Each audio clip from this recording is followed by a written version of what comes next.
Ganesh sir മന്ത്രിക്ക് നല്ല നമസ്കാരം. അങ്ങൊരു നല്ല മന്ത്രിയാണ്. ഈ ഗവൺമെൻറ്റിൽ ഒരുപക്ഷേ നന്നായി പെർഫോം ചെയ്യുകയും അതുമനുസരിച്ച് PR വർക്കൊക്കെ ചെയ്താലും മുഖ്യമന്ത്രിയുടെ ഒരു ബഹളമൊന്നും ഇല്ലാതെ നിൽക്കുന്നൊരു മന്ത്രിയാണ്. കുറേ കാര്യങ്ങൾ KSRTCയിൽ ചെയ്യുന്നത് കൊണ്ട് എന്തോ ആയിക്കൊണ്ട് പോട്ടെ എന്ന് മുഖ്യമന്ത്രിയും ധരിച്ചിരിക്കുന്നത്. കാരണം സാധാരണ മന്ത്രിമാർക്ക് ഉള്ള ആ ഒരു നിയന്ത്രണം ഇല്ല. കാരണം സാധാരണ മന്ത്രിമാർക്ക് അത്ര ഒരു PR വർക്ക് ചെയ്ത് ഓടാൻ കഴിയില്ല. അത് ഗവൺമെൻറ്റിൻ്റെ ഇമേജായിട്ട് മതി, മുഖ്യമന്ത്രിയുടെ ഇമേജായിട്ട് മതി എന്നുള്ളൊരു കാഴ്ചപ്പാടാണ്. തെറ്റല്ല, അങ്ങനെ ഒരു കാഴ്ചപ്പാടുണ്ടല്ലോ. നേരത്തെയൊക്കെ ആണെങ്കിൽ പത്രത്തിൽ ഓരോ പരിപാടി വരുമ്പോൾ മന്ത്രിമാരുടെ നിര തന്നെ കൊടുക്കും, MLA മാരെ ഫോട്ടോയെ കൊടുക്കും. ഇപ്പോൾ അതൊന്നുമില്ല, മുഖ്യമന്ത്രിയുടെ ഫോട്ടോ വെച്ചാണ് കൊടുക്കുന്നത്. മാക്സിമം പോയാൽ ഏതെങ്കിലും ഒരു മന്ത്രിയുടെ കൂടെ കാണും. അതിനപ്പുറം ആരെയും നിരവധി മന്ത്രിമാരുടെ ഫോട്ടോയൊന്നും വെച്ചുള്ള പരിപാടികളും പരസ്യമൊന്നും വരാറില്ല. ആ നിലയിൽ ഗവൺമെൻറ് കുറേ കാര്യങ്ങളിൽ വ്യത്യസ്തമായിട്ടുണ്ട്. പക്ഷേ നമ്മുടെ ഗണേഷ് മന്ത്രി അദ്ദേഹം നല്ല സാമ്പത്തികമുള്ള വീട്ടിലുള്ള ആളാണ്. കേരള കോൺഗ്രസ് B ഗ്രൂപ്പ് ബാലകൃഷ്ണപിള്ള സാറിൻ്റെ പാരമ്പര്യമുള്ള കുടുംബത്തിൽപ്പെട്ട ആളാണ്. അപ്പോൾ നല്ലൊരു മിടുക്കനാണ്, നല്ല കഴിവുള്ള വ്യക്തിയാണ്. ഞാൻ അദ്ദേഹവുമായിട്ട് നിരവധി യോഗങ്ങളിൽ സംസാരിച്ചിട്ടുണ്ട്, പ്രസംഗിച്ചിട്ടുണ്ട്. പത്തനാപുരത്തൊക്കെ പോയി അപ്പോൾ വളരെ മന്ത്രിയാവുന്നതിന് ഒരാഴ്ച മുമ്പ് ഞങ്ങൾ പത്തനാപുരത്തൊരു പരിപാടിയിൽ ഒന്നിച്ച് പങ്കെടുത്തിരുന്നു. അപ്പോൾ വളരെ ഒരുപാട് കാഴ്ചപ്പാടുള്ള മനുഷ്യനാണ്. അപ്പോൾ അദ്ദേഹം വന്നതിന് ശേഷം കുറേ പരിഷ്കാരങ്ങൾ എടുത്തു. പക്ഷേ ഇടയ്ക്കിടയ്ക്ക് അദ്ദേഹം ഒരു സിനിമാ നടനാകുമോ എന്നൊരു സംശയം.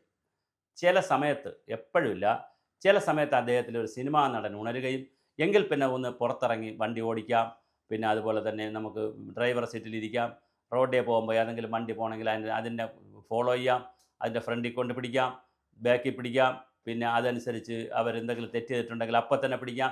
ഓൺ ദ സ്പോട്ട് ജനങ്ങളുടെ മുമ്പിൽ വെച്ച് തന്നെ, ചാനലുകളുടെ ജനങ്ങളുടെ മുമ്പിൽ വെച്ച് തന്നെ അവരെ കറക്റ്റ് ചെയ്യാം, അവരെ വഴക്ക് പറയാം. അതിൽ കിട്ടുന്ന PR ഒരു ആനന്ദം, ഒരു സുഖം. ഇത് ചെയ്യരുത്, മന്ത്രിക്ക് പണിയല്ലത്. അങ്ങ് ഏറ്റവും കൂടുതൽ ദിവസം ഇരിക്കേണ്ടത് സെക്രട്ടേറിയറ്റിലാണ്. സെക്രട്ടേറിയറ്റിൽ ഇരുന്ന് മാക്സിമം പുതിയ പുതിയ പരിഷ്കാരങ്ങളും ഈ രാജ്യത്തെയും സംസ്ഥാനത്തെയും രാജ്യത്തെയും ലോകത്തിലെയും ഏറ്റവും മിടുക്കരായ ടെക്നോക്രാറ്റുകളെയും പിന്നെ എക്സ്പേർട്ടുകളെയൊക്കെ കൊണ്ടുവന്ന് അവരുടെ അഭിപ്രായങ്ങളൊക്കെ എടുത്ത് അത് വലിയ ചർച്ച ചെയ്ത് പുതിയ പുതിയ പരിഷ്കാരങ്ങൾ കൊണ്ടുവരിക എന്നുള്ളതാണ്. നയങ്ങൾ കൊണ്ടുവരിക, വളരെ കാർഡിനലായിട്ടുള്ള നയങ്ങൾ കൊണ്ടുവരിക എന്നുള്ളതാണ് ഗവൺമെൻറ്റിൻ്റെ പ്രധാന ജോലി. എക്സിക്യൂഷൻ പോലുമില്ല, അത് ഉദ്യോഗസ്ഥരാണ് ചെയ്യുന്നത്. അത് അങ്ങ് ചെയ്യണം. ചെയ്യുന്നില്ല എന്നല്ല, അതിന് വേണ്ടി കൂടുതൽ സമയം കണ്ടെത്തണം, ഒന്നാമത്തെ കാര്യം. രണ്ടാമത്, ഇപ്പോൾ പ്ലാസ്റ്റിക് ബോട്ടിൽ ബസ്സിൽ പോകുമ്പോൾ, ഞാനുമൊക്കെ ബസ്സിൽ പോകുന്നതാണ്, പ്ലാസ്റ്റിക് ബോട്ടിൽ ബസ്സിൽ വെള്ളം കുടിച്ചിട്ട് ആളുകൾ ഇട്ടിട്ട് പോകുന്ന ശീലമുണ്ട്. അങ്ങനെ ഇട്ടിട്ട് പോയാൽ അതെല്ലാം കൂടെ വാരി ഫ്രണ്ടിൽ വയ്ക്കേണ്ടി വരത്തില്ലേ? അത് ഡ്രൈവർ സീറ്റിൻ്റെ അടുത്ത് വയ്ക്കും. അപ്പോൾ ഇതെല്ലാം ഒരു വലിയ വിഷയമാക്കി ചെയ്തത് ശരിയായില്ല. അത് വേണ്ടായിരുന്നു. അങ്ങനെ വണ്ടി കൊണ്ട് നിർത്തുകയും ക്രോസ് പിടിക്കുകയും ഡ്രൈവർ ഇറങ്ങാൻ പറയുകയും ഡ്രൈവർ അവിടെ വെച്ച് ചൂടാവുകയും, എന്തിനാ? അങ്ങയുടെ സ്റ്റാഫാണ്. അങ്ങയുടെ സ്റ്റാഫിനെ അങ്ങ് കറക്റ്റ് ചെയ്യുന്നത് റോഡിൽ വെച്ചല്ല. അങ്ങയുടെ സ്റ്റാഫിനെ അങ്ങയുടെ ഓഫീസിൽ വിളിച്ച് പോലും കറക്റ്റ് ചെയ്യാം. ശരി, ഇങ്ങനെ ഒരു സംഭവം കണ്ടു, ഓക്കെ എന്ന് പറഞ്ഞ് മന്ത്രി തിരിച്ചു പോകണമായിരുന്നു. എന്നിട്ട് MDയുടെ സാന്നിധ്യത്തിലോ മന്ത്രിയുടെ സാന്നിധ്യത്തിലോ മന്ത്രി അദ്ദേഹത്തെ വിളിച്ച് ബഹളം ഉണ്ടാക്കണമായിരുന്നു. അദ്ദേഹത്തെ ഞാനായിരുന്നു, അല്ലെങ്കിൽ എനിക്ക് അറിയാം, ഞാൻ ഒരുപാട് മന്ത്രിമാരെ കൂടെ ജോലി ചെയ്തിട്ടുണ്ട്, അതുകൊണ്ടാണ് ഞാൻ പറയുന്നത്. എൻ്റെ ഒരു അഭിപ്രായം എടുക്കുന്ന മന്ത്രിയോ, ഞാനാണ് മന്ത്രിയെങ്കിലോ അങ്ങനെ അല്ല, ഞാൻ രാഷ്ട്രീയത്തിലുള്ള ആളല്ല, എന്നാണ് ഒരു സാങ്കല്പികമായി പറയാം. മന്ത്രിയായിരുന്നെങ്കിൽ തീർച്ചയായിട്ടും ഇങ്ങനെ സംഭവം കണ്ടാൽ ചിലപ്പോൾ എനിക്കൊരു ആവേശം കൊണ്ട് വണ്ടി പോകുമ്പോൾ, ഞാൻ ട്രാൻസ്പോർട്ട് മന്ത്രിയാണ്, ഒരാവേശം കൊണ്ട് അങ്ങോട്ട് പോകുമ്പോൾ പെട്ടെന്നൊരാൾ ഒരു വണ്ടിയെ ഒന്ന് ക്രോസ് ചെയ്ത് പിടിച്ചു, ഓക്കെ, സമ്മതിച്ചു.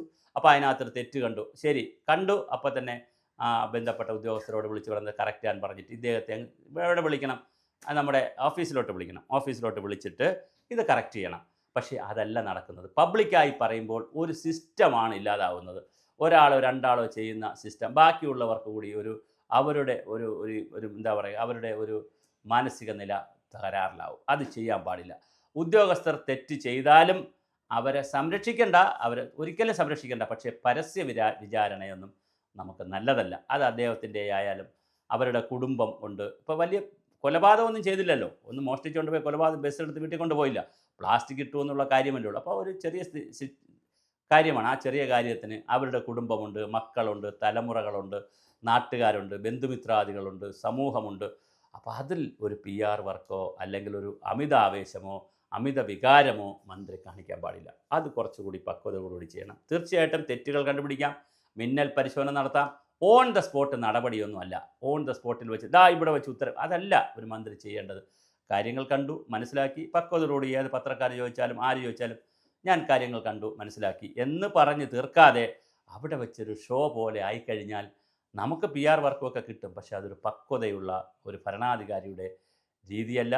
രാജാക്കന്മാരുടെ കാലത്ത് രാജാക്കന്മാർ പ്രജകൾ എങ്ങനെ രാജാവിനെക്കുറിച്ച് ചിന്തിക്കുന്നു എന്നറിയാൻ വേഷപ്രച്ഛന്നനായി പുറത്തു പോയിട്ടുണ്ട്. വേഷപ്രച്ഛന്നനായിട്ടാണ് പോയിട്ടുണ്ട്.